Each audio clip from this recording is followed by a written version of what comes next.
कृष्ण से, क्राइस्ट से, राम से, बुद्ध से प्रेम करना बड़ी विरल बात है, नहीं होता है। हम उनका नाम भी बस इसलिए ले लेते हैं क्योंकि भाई नैतिकता का तकाजा है।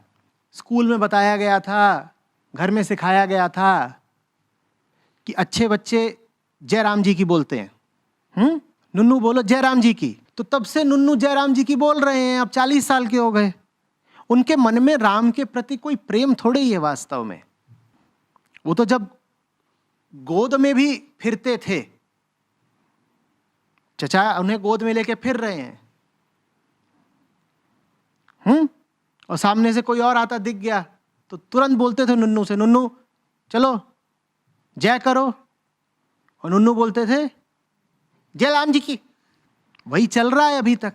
ये प्रेम से थोड़े ही हो रहा है, ये तो इसलिए हो रहा है क्योंकि एक बार नहीं बोले थे जय राम जी की तो चाटा पा गए थे, तो तब से ये बात भीतर बैठ गई है कि जो मिले उसको बोलो जय राम जी की।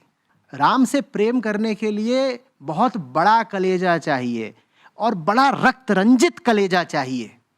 जब दिल बिल्कुल खून खून हो गया हो, चिथड़े हो गया हो, तब राम से प्रेम उठता है।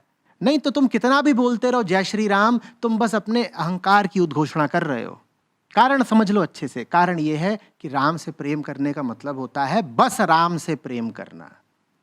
राम से प्रेम करने का मतलब होता है कि अब और कोई चीज मुझे लुभाती नहीं, खींचती नहीं।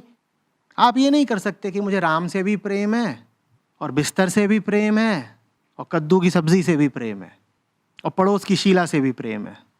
इसीलिए रामों, कृष्णों को, बुद्धों को, महावीरों को प्रेम बहुत कम मिलता है, बहुत कम। दो तरह का प्यार होता है, एक वो जो ताकत से किया जाता है और एक वो जो कमजोरी से किया जाता है। हम जब प्यार करते हैं तो हम प्यार करते ही दूसरे की कमजोरी से हैं। गौर से परखिएगा, आप जब किसी से प्यार करते हो ना, तो करते ही प्यार उसकी कमजोरियों से हो। और बुद्ध के पास कोई कमजोरी तो है नहीं, तो उनसे प्यार कैसे करोगे? ताकत तो हमें डराती है, ताकत के प्रति तो हमें ईर्ष्या उठती है। आपका प्रेमी बहुत ताकतवर होने लगे तो आपका रिश्ता टूटने लगेगा। रिश्ता चल ही तब तक सकता है जब तक आपकी और उसकी कमजोरी बराबर की है। जब तक वो आपसे बहुत आगे नहीं निकल गया। अगर आगे निकलने लगे तो आपको चिंता होने लग जाएगी कि ये तो रिश्ता टूटा, ये तो आगे निकल रहा है। इसी को तो कहते हैं ना, शादी ब्याह बराबर वालों में किया जाता है। इसका मतलब समझिए, इसका गहरा मतलब क्या है?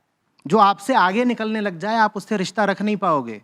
इसका मतलब अगर आपका प्रेमी भी आपसे आगे निकलने लग जाए तो आप तत्काल उसको रोकोगे, आगे मत निकलना। हमें दूसरों में आमतौर पर उनकी कमजोरियां ही आकर्षित करती हैं। और अब सावधान हो जाइए सबसे बड़ी कमजोरी सुनने के लिए। मुझे तुझसे प्यार है क्योंकि तू मेरी ओर आकर्षित हुआ। इससे मुझे तेरी कमजोरी पता चल गई। क्या तू मेरी ओर आकर्षित हो जाता है? यही तो तेरी कमजोरी है। जैसे ही तू मेरी ओर खिंचा, मैं तुरंत समझ गया कि तू बहुत कमजोर आदमी है। तू कमजोर आदमी ना होता तो मेरे जैसे की ओर खिंचता।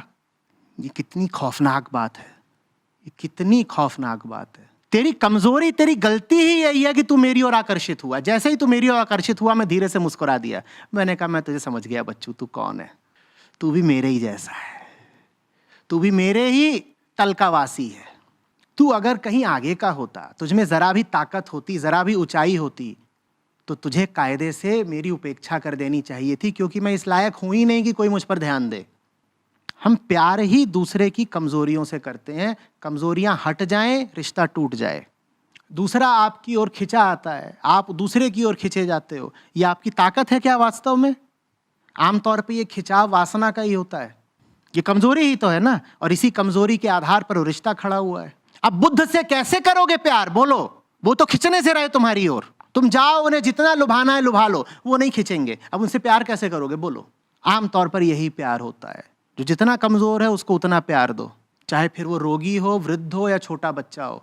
जहां कमजोरी देखी वहीं स्नेह दिया। इसीलिए हमारा सबसे ज्यादा स्नेह बरसता ही दूसरे पर तब है जब उसकी कमजोरी का क्षण होता है। अपने आप को टटोलिए, देखिए कि भीतर ही भीतर हम भी अपने आसपास वालों को कमजोर ही देखना चाहते हैं।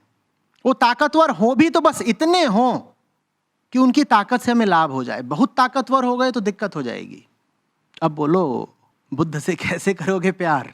वहां तो कोई नहीं है कमजोरी। दुनिया में सबसे कम प्यार किनको मिला? जो सबसे ज्यादा प्यार के अधिकारी थे। जिन्हें सबसे ज्यादा प्यार मिलना चाहिए था उन्हें सबसे ज्यादा नफरत मिलती है। और जो सब गए गुजरे होते हैं उन्हें इसीलिए प्यार मिलता है क्योंकि वो गए गुजरे हैं।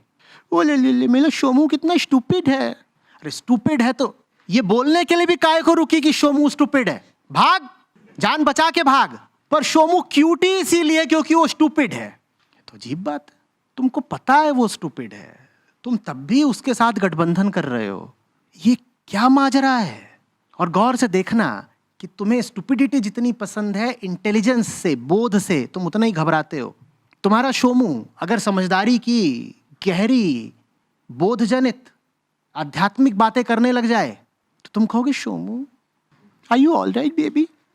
वो जब तक एकदम महाबेवकूफी बघार रहा है तब तक तो वो क्यूटी पाई है, और जहां उसने दो चार ढंग की बातें करी तुम्हारे एंटीने खड़े हो जाएंगे, कहेंगे निकला गया।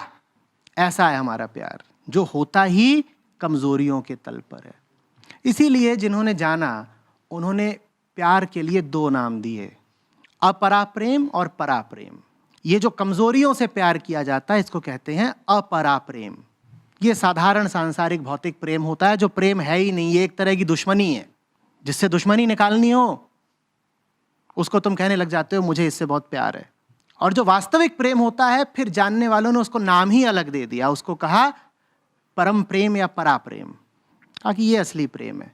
लेकिन चूंकि प्रेम शब्द अब गंदा कर दिया है दुनिया वालों ने, तो इसको हम नाम दूसरा देंगे, इसको हम कहेंगे परा प्रेम, परम प्रेम।